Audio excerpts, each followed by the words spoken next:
J'ai prévu de parler donc des marchés de l'hydroélectricité. Je vais commencer par une petite introduction, ensuite je parlerai des marchés au niveau planétaire, et puis ensuite je descendrai au fur et à mesure la planète, l'Europe, la France, Rhône-Alpes. Voilà. Et donc, et je terminerai par donner les 4 segments de marché pour des industriels, donc un certain nombre qui sont dans ce salon, autour des marchés Auvergne-Rhône-Alpes. Alors, pour commencer, une brève introduction. Alors, bon, d'abord, l'hydroélectricité, c'est la reine des énergies renouvelables. On ne le dit pas assez. On parle toujours du solaire et de l'éolien et on parle très peu de l'hydroélectricité. Donc je vous rappelle que c'est une source d'énergie propre, disponible, je montrerai pourquoi, pilotable, stockable, compétitive et innovante. Et donc je vais reprendre un peu ces différents points au cours de mon exposé. Alors peut-être rappeler aussi qu'il y a 3 types d'hydro en fait. Il y a l'hydro au fil de l'eau, ici. Il y a l'hydraulique de lac. Et puis il y a l'hydraulique de turbinage-pompage. Voilà, donc ces 3 formes d'hydroélectricité, c'est ce qui fait d'ailleurs la richesse de l'hydroélectricité, c'est de pouvoir utiliser en même temps des moyens de production au fil de l'eau, donc en continu, et puis des moyens qui sont gérables et qui sont pilotables. Alors, d'où l'on vient?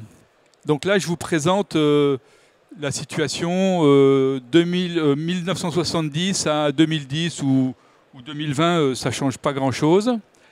Donc, la production hydroélectrique dans le monde, avec donc ici en bleu, la production fossile, centrale à charbon, centrale à gaz, fuel, etc.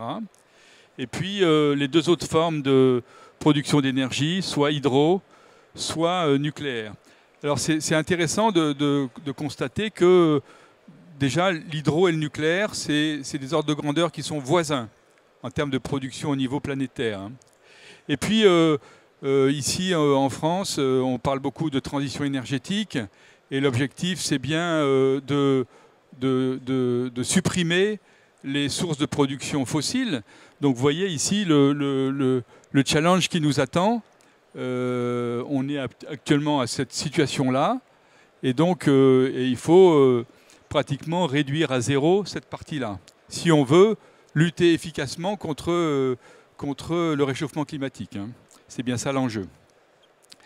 Alors, quand on regarde un peu où on en est aujourd'hui, la production mondiale d'électricité, elle est aux 3/4, elle est fournie avec de l'électricité non renouvelable et pour 1/4, grosso modo, avec de l'électricité renouvelable. Grosso modo, c'est ça la répartition au niveau de la planète. Et quand on regarde un peu dans ce quart qui nous reste là, de production à partir de renouvelables, on s'aperçoit que la grosse partie, la grosse part, elle provient de l'hydro. Grosso modo, on a à peu près 2/3 d'hydro pour 1/3 d'autres énergies, solaires, éoliennes, biomasse, etc. Donc l'hydro, à l'échelle de la planète, c'est quelque chose qui est relativement important. Et vous allez voir un peu les pays où c'est pratiquement important. Alors, je n'avais pas prévu de donner beaucoup de chiffres, mais je vais quand même en donner un. C'est le seul transparent où il y a des chiffres. Alors, soit on parle de gigawatts, ça c'est les moyens de production d'énergie, soit on parle de production énergétique en térawattheure. Okay, l'unité là, de production, c'est le gigawatt. Le gigawatt, c'est grosso modo, c'est un réacteur nucléaire de 1300 mégawatts, ça fait grosso modo 1 gigawatt. Donc, vous voyez, la production au monde d'hydroélectricité, c'est 1267 réacteurs nucléaires, grosso modo. Alors, c'est intéressant aussi de voir que le passage monde-Europe-France montre que, bon, ben, en France, on a grosso modo 25 gigawatts installés de production hydroélectrique, 25, ce qui fait à peu près, on va dire, 1% ou un peu plus d'1% des moyens planétaires. Voilà. Mais il n'empêche que on prend la parole pour dire plus de choses que les 1% qu'on représente. Parce qu'on a une longue histoire autour de l'hydroélectricité. Bon, et donc ces moyens de production, on les fait fonctionner pendant toute l'année. Donc le passage de l'un à l'autre, c'est on multiplie par le nombre d'heures qu'il y a dans une année, donc 365 multiplié par 24, on multiplie ça par le facteur de charge des moyens, etc. Et on passe donc des gigawatts au térawattheure. Voilà, donc dans tout le reste de mon exposé, je vais utiliser ces deux grandeurs-là, gigawatts et térawattheure. Alors, où l'on va? Donc la question un peu centrale qui nous est posée aujourd'hui, c'est voilà, comment ça va se passer dans les 20 ou 30 prochaines années. Bon, et donc je vais donner un peu quelques évolutions qui sont en faveur d'une croissance de l'hydroélectricité. La première chose, c'est que la consommation électrique va augmenter de façon importante dans les années qui viennent, donc la demande est forte. La filière hydroélectrique est une filière compétitive, donc je vais expliquer pourquoi. On a un potentiel qui est loin de l'épuisement, je dirais aussi, et puis d'autres éléments. Alors, la consommation mondiale d'électricité est fortement croissante, avec, vous voyez ici, une croissance moyenne pour un certain nombre de pays, et puis une croissance très importante pour la Chine. Donc on va retrouver là, dans tout ce qui va suivre, le fait que la Chine, c'est un élément singulier de notre présentation. Voilà, donc la demande forte. Le deuxième point, c'est la compétitivité de la filière hydroélectrique. Voilà, donc ici, on a pris un certain nombre de projets actuels utilisant différents moyens de production, éolien, solaire, nucléaire, hydraulique, gaz. Et on prend un peu le coût d'investissement du gigawatt installé. Voilà, qu'on transforme ensuite avec l'équation que j'ai donnée tout à l'heure, avec la durée de fonctionnement des installations et puis le facteur de charge. Et on arrive à un coût d'investissement du térawattheure produit en euros et qu'on compare et qui nous montre que l'hydroélectricité, notamment, là l'exemple qu'on a pris, c'est l'installation de Remanche-Gavet là, qui va être inaugurée dans les mois qui viennent par EDF, donc est extrêmement intéressante par rapport aux autres moyens. Le potentiel. Donc le potentiel de développement hydroélectrique est loin de l'épuisement. Donc c'est inégal en fonction des pays, mais loin de l'épuisement. Notamment en Afrique, on a 7%, on a exploité 7% du potentiel. C'est-à-dire qu'on a 93% du potentiel hydroélectrique qui est inexploité en Afrique. Voilà.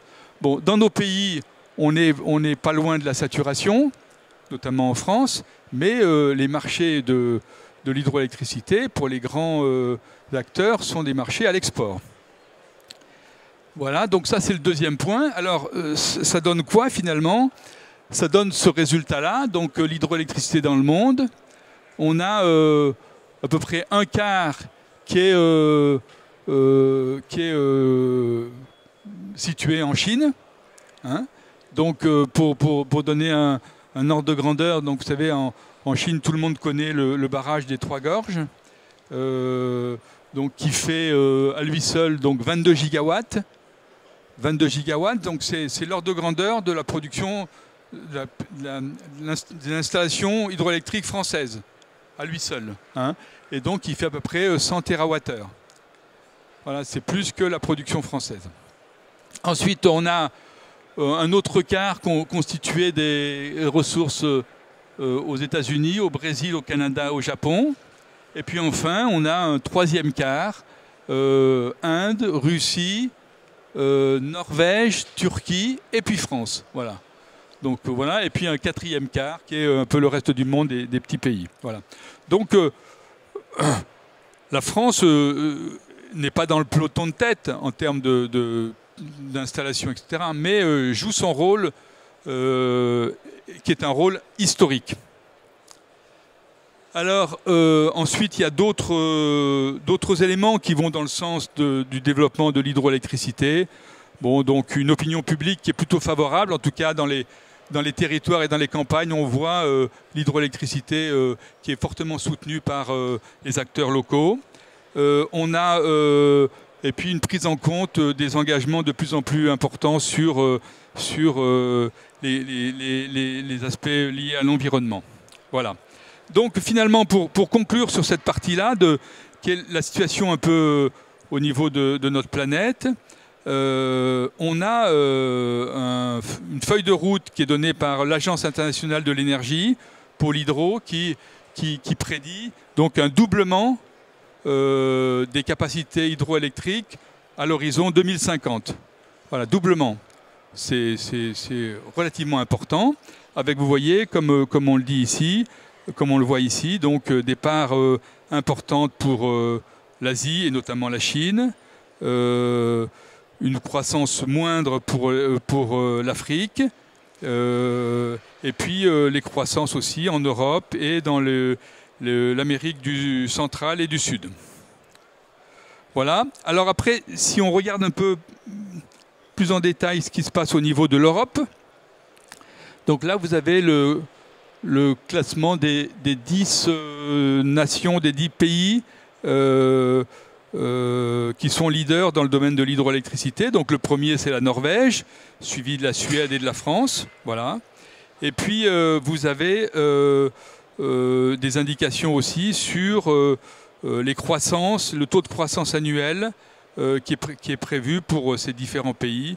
Donc vous voyez, on a une croissance qui va être plus forte, par exemple, dans les pays, les Balkans, en Italie, et en France, on est à 0,2%, avec un taux de croissance moyen au niveau de l'Union européenne de 0,3%. Donc, ce n'est pas un marché qui est horizontal, mais c'est une croissance qui est moindre que ce qui est prévu dans les pays asiatiques et indiens ou Amérique du Sud. Voilà. Alors après, maintenant, je vais focaliser un peu sur le marché français et rhône-alpin. Voilà. Alors pour dire d'abord que la situation dans notre pays est, on va dire, totalement différente. En tout cas, j'ai envie de vous la présenter de façon vraiment différente, puisque nous, on est dans la discussion sur la programmation pluriannuelle de l'énergie, sur la loi de transition énergétique, voilà.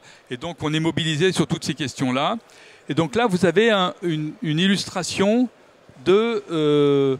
donc ça, c'est les mois de l'année, donc du 1er janvier au 31 décembre. Et puis ici, vous avez la puissance électrique développée, consommée et produite. Donc la courbe en verte, c'est la courbe de consommation. Voilà. Donc il faut que le gestionnaire de réseau, à chaque instant, réponde à cette courbe en verte. Sachant que, vous le savez, l'électricité ne se stocke pas, hormis dans les barrages, mais l'électricité en soi ne se stocke pas. Et donc, il faut que le gestionnaire de réseau, à tout instant, à chaque seconde, il équilibre son réseau, il équilibre la demande et l'offre et la demande. Voilà. Donc, Donc voilà, donc aujourd'hui, pour répondre à cette courbe en verte, donc il y a ce qu'on appelle la production de base, qui est la production nucléaire, en violet. Il y a la production hydraulique, bon, qui fluctue. Et puis les fossiles, il y a encore des fossiles dans notre système, bon, même si la tendance est de les diminuer. Et puis les énergies renouvelables, solaires et éoliennes. Voilà, donc en fait ça c'est la situation aujourd'hui. Et la question qu'on peut se poser, c'est puisqu'on prévoit dans la loi de programmation de l'énergie de passer le nucléaire de 80 à 50% et d'augmenter les énergies renouvelables solaires et éoliennes de 5 à 35%, grosso modo, comment ça va se passer? Alors le résultat est là. Voilà, donc les courbes, la courbe de consommation, c'est la même que la précédente. Vous avez donc le nucléaire qui est passé de 80 à 50%, donc qui a diminué. Vous avez donc l'hydraulique qui, grosso modo, est resté le même parce qu'on ne prévoit pas de multiplier par un facteur important l'hydraulique dans notre pays pour les années qui viennent. Et puis vous avez l'énergie éolienne et solaire qui a été augmentée pour compenser la baisse du nucléaire. Et donc, à cause d'une question essentielle qui est la question de l'intermittence des énergies éoliennes et solaires, on va avoir à gérer une situation qui est celle-ci, qui est décrite ici, donc avec des fluctuations de puissance très importantes qui vont complexifier la gestion du réseau. Donc c'est ce que j'ai essayé de dire là. Finalement, les conséquences de tout ça, c'est que le vrai défi pour demain, ça sera de passer d'un mix électrique avec 5% d'énergie intermittente à un mix avec 35% d'énergie intermittente. Voilà, donc ça, c'est un vrai défi. Donc par moment, on va avoir une production excédentaire. Vous voyez, par exemple, ici, on le voit bien. Il y a des moments où la production d'énergie renouvelable, elle va passer au-dessus de la courbe de consommation. Donc dans ce moment-là, vous avez une production excédentaire et donc vous devez stocker. Vous devez stocker et le moyen le plus efficace pour stocker, c'est stocker dans les barrages, c'est l'hydroélectricité. Et puis, il y a des moments où vous avez une production déficitaire. Et donc, comme il n'est pas question de ne pas fournir le consommateur lambda, eh bien, il va falloir démarrer des moyens de production pilotables. Parmi ceux-là, il y a l'hydro, mais il n'y a pas que l'hydro. Il y a les énergies fossiles, donc les turbines à gaz, etc., qui vont elles-mêmes émettre des émissions. Donc l'adéquation au niveau des émissions, etc., c'est vraiment quelque chose qui est important. Et puis ensuite, effectivement, les solutions pour pallier à cette intermittence, on peut les passer en revue. Il y a le stockage hydro, stockage batterie, il y a le déplacement de la consommation, il y a les échanges internationaux. Et donc tout ça, c'est le débat des prochaines années, les prochaines décennies, etc., pour optimiser la gestion du réseau. Voilà, donc ça, c'est la situation un peu qu'on vit actuellement en France et sur laquelle il faudra vraiment bien réfléchir pour les années suivantes. Alors, si je regarde maintenant la situation au niveau de Auvergne-Rhône-Alpes, donc notre région Auvergne-Rhône-Alpes, bon, vous avez ici la puissance installée dans les différentes régions. Clairement, Auvergne-Rhône-Alpes, c'est grosso modo la moitié du parc national. Donc, Auvergne-Rhône-Alpes pèse la moitié du parc national. Ça, c'est un fait historique. Ça fait 150 ans que c'est comme ça, puisque Grenoble, ça a été le berceau de la houille blanche. Et ce qui est frappant et ce qu'il faut dire et redire, c'est que ça continue. En fait, les acteurs, il y a 150 ans, ils ont muté, ils ont évolué, ils ont changé, etc. Mais ils sont toujours là. Voilà. Donc, grosso modo, on les retrouve fédérés, structurés dans l'association Hydro 21 que je préside. Donc là, je fais un petit peu de pub pour ma paroisse. Hein. Voilà, donc on va retrouver dans cette association 4 grands types d'acteurs, des producteurs d'énergie. On va retrouver le monde de l'ingénierie et des plateformes technologiques. Voilà, donc vous voyez ici un certain nombre qui sont listés. Tous les acteurs de la recherche et de la formation. Par exemple, à Grenoble, il y a un institut qui s'appelle l'Institut Carnot Énergie du Futur. Il y a 1500 chercheurs à Grenoble qui travaillent sur l'énergie du futur. Voilà. Donc on les... Hein. Et puis il y a un regroupement d'industriels tournés vers le monde des services qu'on va retrouver ici. Et finalement, je me suis dit que c'était un peu ce public-là qui était présent aujourd'hui au salon du CPM, etc. Et c'était à lui qu'il fallait que je parle. Voilà. Hein, donc ces différents acteurs qui sont regroupés ici sur cette diapo. Donc voilà, donc finalement, j'ai envie à ces acteurs-là de lui dire, voilà, il y a quatre segments de marché de l'hydroélectricité sur lesquels vous pouvez vous intervenir. Il y en a un donc, qui est le marché de la réhabilitation. Hein. Donc on ne fera plus comme on l'a vu au début, on ne fera pas comme on l'a vu au début des développements sur les grands moyens de production hydroélectrique, etc. Donc, par contre, il est fortement question de réhabiliter les sites, un certain nombre de sites existants. Donc le potentiel d'augmentation a été évalué autour de 2 gigawatts. Donc ça fait une vingtaine de térawattheures à l'horizon 2030. Et donc un exemple de cette réhabilitation, c'est la centrale de Romanche-Gavet, faite par EDF, qui va être inaugurée dans les mois qui viennent, etc. Et qui a pour conséquence d'augmenter grosso modo de 30% la production par rapport aux quelques installations qui existaient et qui ont été remplacées. Voilà. Donc ça, c'est une première cible. Il y a une deuxième cible, c'est le marché de la petite hydroélectricité. Donc la production... actuellement, la petite hydroélectricité, ça fournit à peu près 7 TWh.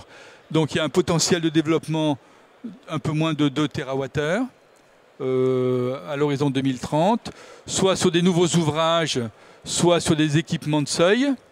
Bon, donc là, il y a un appel d'offres un peu continu qui existe par les ministères pour relancer la petite hydro. Donc ça, c'est le deuxième marché. Il y a un troisième marché qui est lié un peu à tout ce que j'ai dit sur la situation française, c'est le marché du stockage et de la flexibilité. Hein, donc ce marché, il va être là, il n'est pas encore en place, il est en discussion, on va dire aujourd'hui. Il va être mis en place pour compenser l'intermittence des énergies éoliennes et solaires. Donc ça, c'est... et aujourd'hui, le seul moyen réaliste de stocker de l'électricité, c'est le stockage hydraulique, hein, et également les STEP, donc les stations de transfert d'énergie. Et enfin, le quatrième marché, c'est le marché de l'innovation, avec toute une série d'acteurs qui sont aujourd'hui mobilisés, donc soit sur les nouvelles technologies de production, les hydroliennes, l'énergie des mers, bon, les nouveaux matériaux composites, l'intégration du digital dans l'hydro, donc l'hybridation de différents systèmes de stockage, et puis les problèmes de continuité écologique, de contrôle commande, d'interopérable, etc.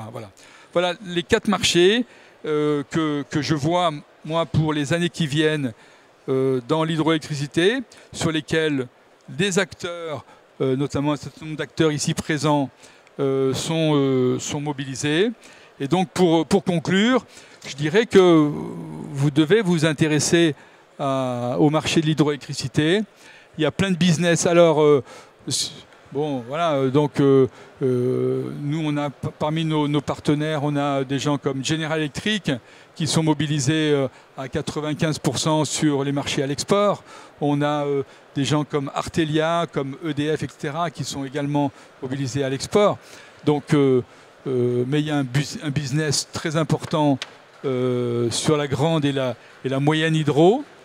Il y a un business en France sur la rénovation. Il y a un business sur les nouvelles ressources, sur les nouvelles technologies, sur le stockage et puis sur les impacts environnementaux et sociaux. Voilà.